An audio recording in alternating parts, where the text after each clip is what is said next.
That's all for you. Yeah, yo. There whenever it matters, and even more when you feel like it doesn't. Protect you so you never feel like you wasn't. Know I'm right alongside you. Either that or I'm behind you, but always got you. End the discussion, nothing means more. First one to offer is shoulders for what you reach for. Thought I saw the eyes of the world until I seen yours. And know that I ain't see a better view yet. I'm with whatever, so don't ever you fret. Know that you covered, not a hurdle or a heartbreak. A change what a partake, cause none of them won't ever get comfortable in your walkway. My job is to aware you, fully loaded, prepare you for all of the above that I'm never letting get near you. But still in all, give you every advantage I found. Couldn't find a better fit for them, along with my crown. And since the baton was passed, I've been down. Cause failing's not an option, and dad is not a noun, not at all. My message to any dad, man, first off, know that, yeah, it is a hard job, but it's the greatest job in the world. I wouldn't trade it for anything. I wouldn't change anything about it. Everything you're doing from here on out, if it didn't have purpose before, now it has purpose. It's the most important thing you'll ever do. Just be a dad. The importance of bringing about justice, the importance of having values that can be respected not only by himself in Amari's case, but also people abroad. But more importantly, Amari is going to be a film that illustrates this particular superhero, exemplifying the fact that he truly loves Black people, as well as people across the globe. So that's pretty much one of the things that we're going to definitely be focused on in this particular feature. The Amariverse is the name of my universe. Of course, my company is Amari Entertainment, if I didn't mention that before. I have a plethora of superheroes. All of them are Black leads. Why? Because the world has had its history of white superheroes like Superman, Batman, and so forth. Well, for me, I wanted to create a universe where the focus is on Black superheroes, their journey, their trials and tribulations, and what actually brings them to a point where they understand that they have powers that they want to utilize to make the world a better place. So there's Omari. Purge is one of my flagship characters. I also work with a team of other creators that we formed the Astounding Adventures animated series that we're working on as well, simultaneously while I'm working on the Amari animated feature. So again, there's Omari, there's Purge, there's Erasto, there's Random 5. There's also Dynamo Azan, which is a huge Egyptian mech piloted by a young Black genius of a young man that basically travels the globe dispensing justice and protecting the earth. So you'll find that within the Amari universe, there's so much fantasy, so much Afrofuturism. We are not, how can I put it? We are not just relegated to defending Earth. We travel and defend the universe, galaxies. So there's so many stories that are yet to be told within the Amariverse. And Amari is just one of those stories. So we're excited to have that as one of the launching mechanisms to introduce people all across the globe to the Amariverse and all of the cast of characters that I've created over my past 20 plus years of being in the business.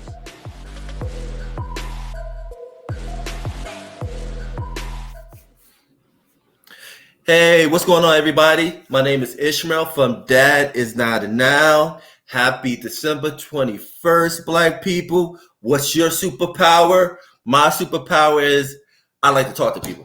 I don't know if that's a superpower. I don't care, but it's a superpower to me.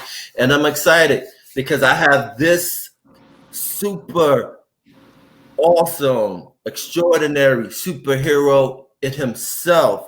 I have no other than Melvin Graham. He is the film editor and the producer with his own production company, Render Squad Intersuite LLC. He partnered up with another superhero by the name of Roosevelt Pitt Jr. And they created this superhero called Omarion. It's an animated series about a Black superhero. And I'm excited to hear about it. I got Melvin with me. Melvin, brother, thank you for coming on. But my first question to you, King, what is your superpower? When you woke up this morning, what superpower did you have when you woke up this morning? Well, brother, thank you for having me on and to answer your question. I felt more creative this morning, so maybe maybe I'm should I say morphing into a more creative type person. I like to consider myself an artist, so the power of vision, the power of having intellectual thought, I like to think that's my superpower.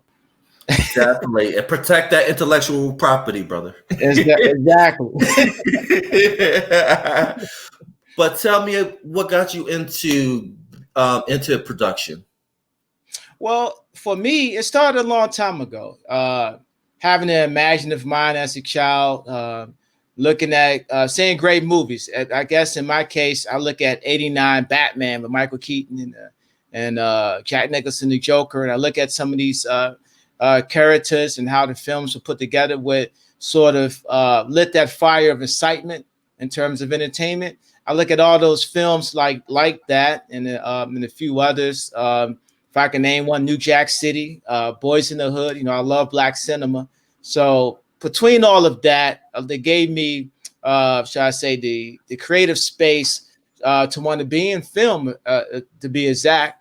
And also along the way, going into high school and being a journalist and back then as well, and been able to write for a paper and just spill my thoughts on paper.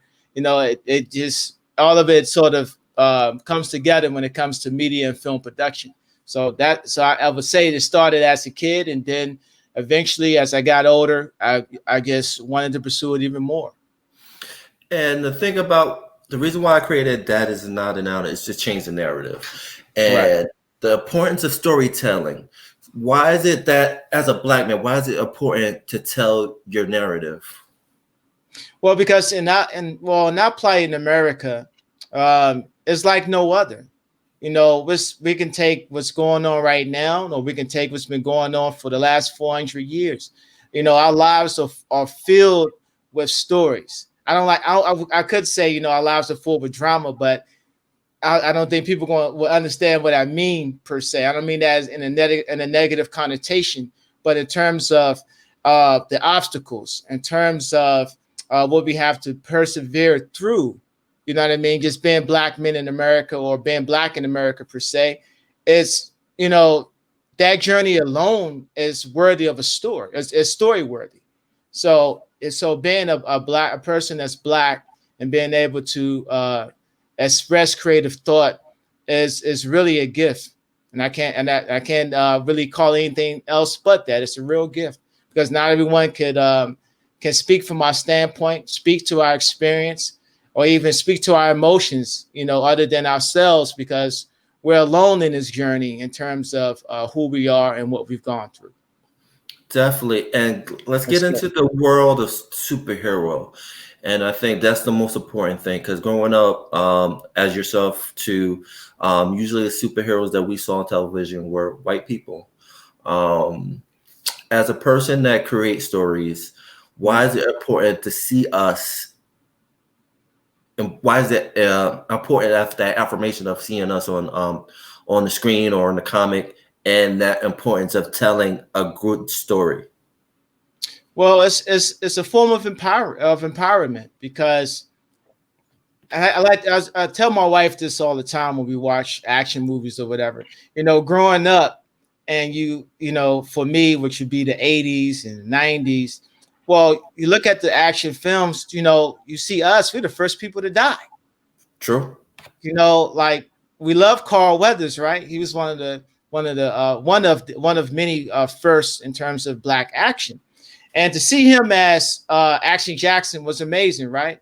But then you turn around, you see him on The Predator, not so much. He was good for, he had his moments, but not so much. He's not Arnold, right? Right. He's not the lead, right? So to see a black man take lead and be a hero and to be revered and to be successful, it's not something you see a lot of. So if you don't see a lot of it, it's likely to say there's not a lot of black men that are, or black people that are, right? So that's why it's important for us in our films, in our books, in our comics, animation, all forms of media, to have black people in the lead, because it makes our world more, shall I say, real. It takes away the doubt in terms of following your dreams and pursuing the things you want to do in life. Because a lot of times we go into our great pursuits with a little bit of doubt, because we don't see a lot of people like us who look like us doing the things that we want to do. So it's empowering in that way alone. Hopefully I'm making sense here. No, definitely, Okay, definitely, perfect. definitely. Perfect. But you know what hurt my soul was when they killed him, and when they had Drago just killed him like that. And Rocky, See? was it? I didn't even talk that- about was it. it? Yeah, man. That what was it? Rocky 4? Was that Rocky 4? Right? Yes, Rocky 4. Yes, when he went to And- Russia. and- Yes. Yeah, and they just killed him like in the beginning of the film. Yeah, pretty much.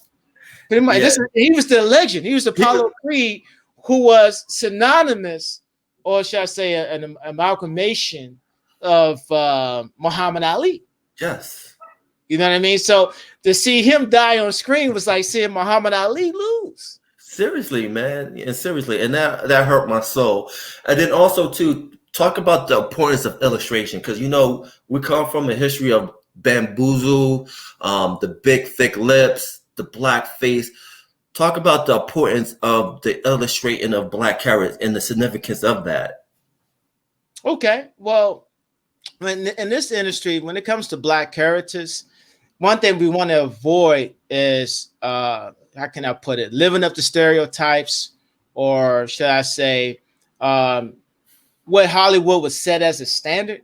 Is so I say the onus is on us to present ourselves in a better light and to put out superheroes that are meaningful and just as good as the next. In our case with Omari, with our film, we have a guy who can fly. We have a guy that's a superhero that can save the day, but at the same time, in his real life as a senator, as Jordan McKenzie, because that's his alter ego name outside of his superhero name, Omari. You have a guy who's a politician. So even on the political spectrum of things, he's able to save lives outside of wearing the cape. So not only can he, not only is he a great hero, should I say, without donning the cape, he's a great hero donning the cape as well. So it's a double duty thing there in terms of him being a superhero or being a hero, and this hasn't been done before. Definitely. I think one thing too, I like that his alter ego is a politician, because politicians get a bad rap, which is justified. But talk about like the importance of creating an alter ego of him being a politician and doing like the work to help people without the cape. Right. Okay. Well, say for instance, you want me to speak to the difference, the dynamic? Yeah, the dynamic, the two. Yes. I got you. Well, in this case, you're talking about a politician who speaks for black issues, right? So that alone is an ultimate task. So he's fighting that front, and then as a superhero, it's sort of like, okay, you have aliens coming to attack, Washington, D.C. So you have so many lives and whatnot that he's responsible for. And being elected as a politician and a superhero, he just feels like everybody's his responsibility, So the dynamic there, I would say, would be, in one instance, he's fighting for particular people, and in the other instance, he's a superhero saving the whole planet. That's awesome. And then also talk about the dynamics of, because I feel like the importance of people understanding how government works and civics. Will last story kind of enrich people how government works? Because I think that's the one thing is people don't know how government works. A lot of people don't even know the three branches of government. So will that kind of play a role in the story too of how government works? Slightly, but we don't want to make this we didn't want to make this a political film that's political heavy. Right. But him being a politician and being able to see his day to day, to see things he lobbies for, or should I say, see him take on issues that mean something to him, right? So we're sure that aspect or dynamic of being a senator. But in terms of three branches of government or breaking down government structure, we don't want to go that far. but we're touching on some things that are indeed true to what a senator senator would do. Pardon. Definitely. And then also go into, how did you link up with Roosevelt Pitt Jr.? How did you guys connect? How did that work out? Oh, my brother. Well, two things happen here that's something, because outside of what I do as a filmmaker and running my own company, I'm very, shall I say, active online in terms of speaking on Black issues, in particular, foundational Black American issues. And Roosevelt is the same way. We both, so I say, operate in the same circle. And he made a post where he, shall I say, showed an illustration. And so I went on the post and said, wow, it'd be great to put together, an animated film one day. And the next thing you know, my inbox started filling up with guys who do comics and illustrations saying, hey, we think about this. We think about this concept. We think, So, but I was like, well, it's Roosevelt's post, so we'll all go to Roosevelt first. And of course, I had some other things in mind myself, because watching The Mandalorian, a fan of the MCU, the Marvel Cinematic Universe, I wanted to do something on my own. So why not find somebody that's a creator in the space of comic books? Find a great character that can represent all the shall I say, the ideas that I believe in terms of helping Black people, and let's sort of converge that into a superhero. And he already had the IP in terms of his Amari verse and his comics. He already had the superheroes. He has a whole laundry list of superheroes to choose from. And so he had everything I was looking for. And we broke bread. We did a lot of different meetings, and we came to an agreement and said, hey, we're going to do this. And here we are today. And it's awesome because you guys kind of is building this virtual Wall Street. Right. That's how I look at it. Because you have your own Black-owned, Pitt Jr., he has his own, and then you have a third party. Can you kind of talk about that third party?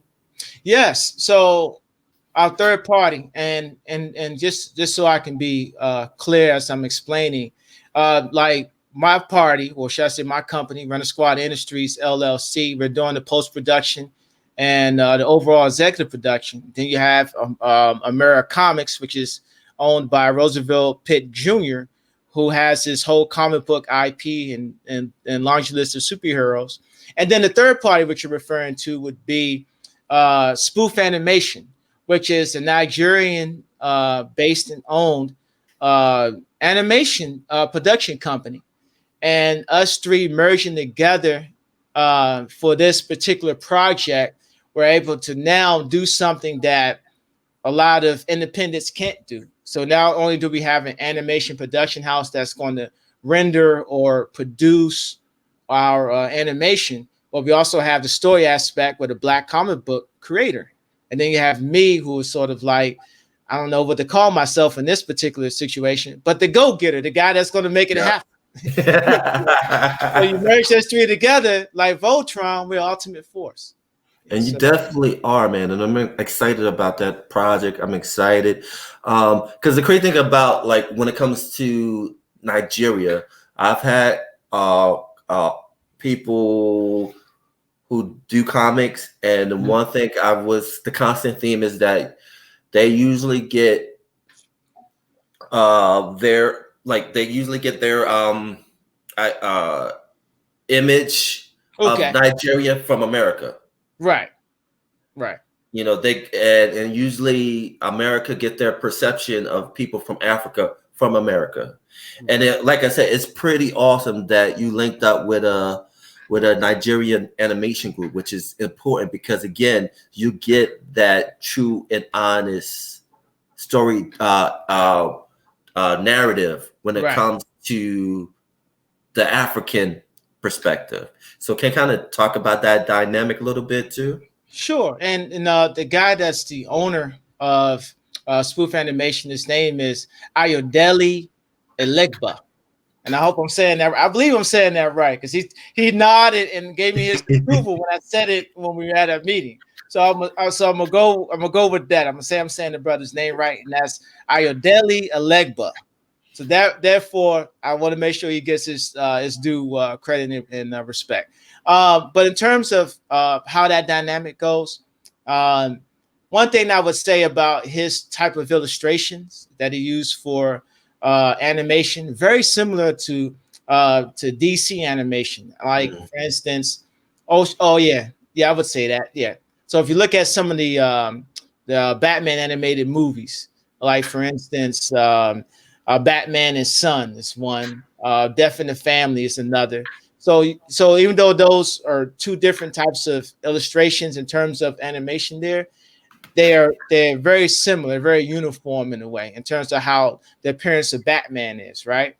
And with spoof animation, it's similar. He has different works of arts that he has in terms of whether it's I say still images or whether it's animation itself. The sketch work is on point and it's high quality, and yet it's in Nigeria and it's not seen in the same light as DC. But these brothers are over there in Nigeria are able to capture to try to say the same looks or should I say the same form of action in terms of what we see in animation, and it's amazing. And it is. Can kind of talk about that universe. Like, where does this universe take place? Is it like a metropolis? Because I think when you get into storytelling, I think the main part is the landscape, because the landscape itself tells a story too. Okay, and interesting enough, and we met before we did an interview, and I told you I was from Washington D.C. Well, the shall I say Amari, A Hero Defined, the name of the movie, takes place in Washington D.C. Okay. Present day Washington D.C. So that's what it is. So it's a city landscape in terms of what we're going to see. However, there's other things we're going to see in the film. Like I said, but Amari being a superhero that comes from space, so we're actually going to see that. We're actually going to see aliens come from space, galactic battle. We'll see that as well. Yeah, I don't want to give too much away. No, not at all. Not at all. Question, I'm a hopeful. no, definitely. I'm definitely excited, and I love that it's taking place in DC. But without getting like giving all away, I don't want you to do that. But can you give a little bit? Will it have some kind of historical significance into the story too? A little bit, without, you can nod your head yes, and I'm cool with that without giving too much away. The simple answer is yes. So Roosevelt, Pitt, and I, we didn't want to tell a story in which the characters didn't have some significance to who we are as a people. So to answer that question without giving any spoilers, yes, most definitely. And can you kind of talk, without giving too much, can you kind of talk about the origin of the character a little bit? Like how we know how the origins of Superman. Right. Can you kind of talk about the origins of Amari? Okay. Without giving too much away once again. Yes. And I think what I'm going to say will probably excite a lot of people. Well, Amari, of course, is an alien from outer space who lands on Earth. This part is the great part about it. He lands on Earth during the time of chattel slavery. In fact, it's the Nat Turner Revolt. Wow. And so I think I gave enough origin right there. I feel like you did. Just leave it right there. Don't give too much away. No. Like, they're gonna have to watch the film. So a quick summary. So an alien that comes from space and lands to Earth during the time of chattel slavery, during the time of the Nat Turner Revolt. That's his origin in terms of where he would be during the film. Oh wow, I'm excited about that because I'm a big nerd when it comes to history, and especially our history. And I love stories or books or even film that have a direct link to history. You know what I mean? Like the Watchmen series, like the first episode when they pay homage to Black Wall Street. Like unfortunately, I knew about Black Wall Street a long time ago, I was disappointed that that's the first time people heard about that.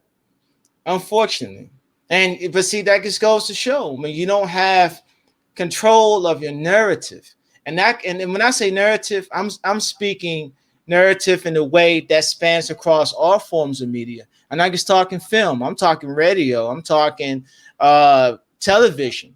So when we can't control our own narrative, of course, there's a lot of historic things of significance that we might not hear about, especially if the history books doesn't, should I say, pay homage to it. So a lot of things, as Black people in America, we're sort of on our own to find out about our own culture. Because if mainstream America tells it, there's going to be a lot left out. And it happens all the time, especially like when the history book, they tell the story about Rosa Parks.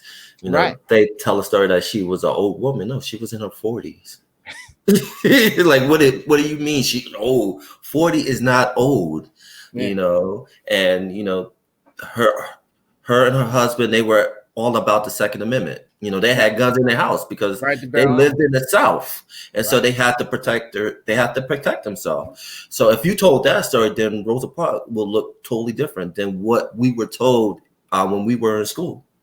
Yeah, and see, once again, we're not owning the narrative. Like when the Harriet movie came out, you know, it was so watered down and fictionalized to we don't have an accurate story. Yeah. So children watching this film are not getting an accurate depiction of who Harriet Tubman is.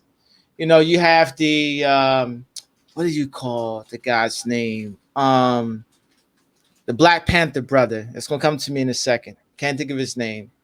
It's okay. I'll come back to that. It's a Fred Hampton. I'm sorry. Fred Hampton. Yes, Fred Hampton. That's my point. I better know that off the top. Yeah, you better, man. We about to fight. But you know, with the Fred Hampton movie, once again, the depiction of Fred Hampton, we have a brother who's playing Fred Hampton, but yet he's not of, should I say, foundational Black American descent. Right. You know, so the identity aspect of it sort of takes a turn to the left versus, you know, a straight path of who the man is. So now you have that doubt going into it. You don't have a, should I say, foundational Black American actor playing as Fred Hampton. You have someone else does. So in terms of trying to invoke the true essence of who Fred Hampton is and being able to put yourself in his shoes, you can't really, because you're not from here per se, in terms or lived under that type of umbrella that we live in America as Black people. And I not to draw a divisive line between Black people that are not born here in America, but however, when we're telling a story that's related to Black history in America, you got to have the type of people doing those type of roles. Because I'm quite sure when what's his name? Wow, can't think of the guy's name, but to me, Forrest Whitaker. Okay. When he plays King of Scotland, when he played Idi Amin, yeah, same thing there. I'm quite sure there was some pushback a little there because he's not from Africa, though he's of African descent, right? So it's the same. It's the same scenario. I hear you, but also I'm a type of person. I'll give someone a benefit of the doubt because sometimes you have extraordinary actors that will play a hell of out of a role. Like for example, when Denzel Washington played was it Cry Freedom, and he played Stephen Biko. Right. He killed it. He did good. He killed it. So I'm a type of person that I'm willing to give that person a benefit of the doubt. I definitely understand where you're coming from, that, and I agree when it comes to a certain situation. But I'm a type of person, I'll wait till the film come out, because you never know. He might embody Fred Hampton when you watch the movie. And so I'm a type of person, I'll wait to see. But yeah, I definitely feel you on that one. And I think that's important too, because it goes back to when kids watch animation, you know, it's important to highlight that information that, you know what, you can be a senator and you can be a superhero. You know, a senator is a superhero. So that's important. And I love that dynamic of this animation, even though it's still in production, but I like that idea. I like that concept. Appreciate it. And, you know, it's important because what we're doing, we're not doing necessarily an adult animated film. You know, we're looking at the more PG side of it. So the parents and the children can both enjoy it. So, you know, it's so important to put that in there. We have, as Black people, we have to put the medicine in the food. Yep. You know what I mean? And this is the way of doing it. And I think one thing too is important too. It's like, I'm excited about the animation, but I'm a big fan of when parents, you know, they'll watch it with their kid, but they watch it and they'll stop it and they'll have a conversation about it instead of just watching a film. Or let's say they haven't watched a film and then ask them questions about it. Like, what did you think about this? What did you think about that? Right. Just, you know, just enrich into it. So can you kind of talk about that too? Because I know, you know, you're a father and I know you watch films with your kids and I know you have those sessions with your kids. Can you talk about that important dynamic of watching but explaining it at the same time? Well, I don't have kids. Okay. Not yet. I'm new. I just got married. Should I say 2 weeks ago? Oh, congratulations! Thank you. We're working on that. But you have nephews and you know that you watch films, right. And I know you'll have a moment where you'll sit down, you'll watch a film with them, and you'll discuss it with them, right? Right. Definitely, most definitely, and so both. So young men that I have worked with in the past. In fact, I just finished having a cohort where I was teaching coding, Python to be exact, awesome. And it was called Warriors on Code. That was a class that I would do every weekend over the summer, and I would just teach kids the basic concepts of coding. And a lot of the young men that sort of gravitated towards what I was doing. So, you know, I would like to have a screening just for them, for young Black boys, and should I say, bring them to some form of screening. And if I have to, should I say, create a platform for that myself to stream this. Because since we have the COVID thing, I don't know how things are going to be with movie theaters. So if I have to just have a streaming platform to do this on, I would love to, should I say, show the film to young Black boys, have a Q&A session to see, you know, what's their immediate reaction to it, and have some fun with them, and also have it be in a learning environment as well. So I would like to do that actually. For young Black children, not just young Black boys, but children as well. I'll start with young Black boys, but for Black children, most definitely. And then as soon as everything is done, what is the ultimate goal when it comes to getting it out to the masses? Are you looking to partner up with Disney, Netflix, or keep it in-house, create your own platform? What does it look for you guys in the future? Well, as far as right now and in the future, I'll touch on both. As far as right now, we want to keep it as independent as possible in terms of the overall production, in which we foresee we're going to be able to do. In terms of the distribution, when you mentioned streaming services and everything, well, we're going to weigh our options. We're going to see who, should I say, is willing to stream a Mario Hero Defined. We're going to be looking towards that and looking into it. But at the same token, when we do this, we don't want to lose any part of our film. You know, we don't want to have tight restrictions on what our film is and what it's about, should I say. And as long as those parameters are met in terms of the messaging of it and what it is, and not trying to change the essence of it, we'll be willing to put it on Netflix. We'd love to have it on Disney Plus, of course. It's some major platforms. But if that can't be worked out, and we'll get to that, we're across that path when it comes our way. We'll love to do it if it can be, should I say, shown in its true essence. Oh, of course. Definitely, and I'm excited about that. But the only thing I'm kind of hesitant about that is, I know we talked about it earlier, is that when you sign a contract of showing your platform on Netflix and Disney Plus, that becomes their product. And so how do you kind of weigh on losing your baby that you put your blood and sweat and tears and give it to this machine, and they own it, and now you don't own it? So how do you kind of decipher whether is it really worth it to do it or vice versa? Well, the people will decide that ultimately, because putting it out independently, it's a, should I say, direct to consumer process. So the people's support will determine what it can be ultimately. So if the people can get, when I say the people, Black people, if we can all get behind our project and, should I say, have it grow legs, then it doesn't really hurt the property of the Amari Hero Defined film if we were to broker a deal with Netflix, because already it, as its own product, is able to produce numbers that Netflix, Disney Plus, or anybody, or Amazon, should I say, would want. So we don't lose anything if the people stand behind it, but we will stand to lose a lot of it if we don't get the support we need. And hopefully I'm making sense there. Yeah, definitely. But do you see down the road you guys creating like a Kickstarter?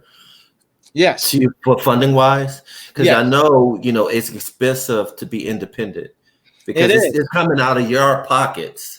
And so is there a plan? Is there a plan in the works now? Or is it what's the game plan? Well, in terms of that, and that's all pre-production items. Yes, we will have an Indiegogo, and we're looking to have that fully fleshed out and ready for everyone in terms of support sometime in February. We're looking at this point. And that's going to be the ultimate test in terms of where we can go production wise, right? However, leading up to the crowdfunding, we also want to have silent contributors who will be, should I say, making a contribution towards the film, and that automatically will help us streamline production in its infancy. But the overall, should I say, fleshing out of the process will come from crowdfunding. Awesome. And then also with Mr. Roosevelt Pitt Jr., he has his company, Amaria. Mm-hmm. Will the main hero, this animation, is there a bigger picture? Is there like a Marvel-like universe that's going to be coming? Without, you don't have to tell me the secret behind it, but is that coming down the road too? Well, it's a very complex question to answer, because the Amari film is contingent upon support. Yes. So if the people can stand behind our product here and help us reach that finish line, which would be ultimately getting in the hands of masses, then yes, we would love to do an Amari verse, which would be based on this comic book, Roosevelt Pitt Jr.'s comic book. We would love to do that. And in that case, he would be Stan Lee, and I guess I would be Kevin Feige, I guess, in that right, where he opens up his IP, and I visually, should I say, produce this along with Spoof Animations, and we have a streamline of projects coming through and through. Yes, sir. So yes, that would be great. And in this world that I call the multi-universe, we definitely need that. We need a yin to a yang. We need that. We definitely do. And okay. I'm excited about it. Last question. What do you want to say to people why they should support this project? Well, what I would say is I want people, and especially Black people, but of course it's open for all people to see, but specifically Black people, I want them to support our Amari, a Hero Defined animated film, because it's a true reflection and representation of them. Like, I mean, how long will we have to wait before black superhero characters are able to have animated films that speaks to their platform? Are we expecting Marvel to do this? Are we expecting DC to do this? They could, because we have a Black Batman now. We also have a Black Superman, right? We also had a Black Panther when we go to Marvel, and also Falcon, in which they about to do the Falcon and Winter Soldier series.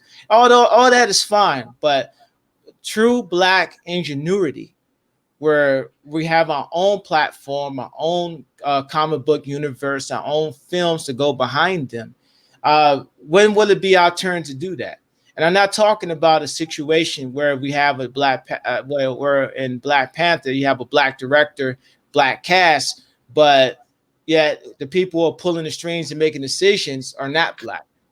So if we can sort of support, if we can get that support from Black people and produce this project, we'll set a standard in this industry, and we'll have something that we could claim to be our own.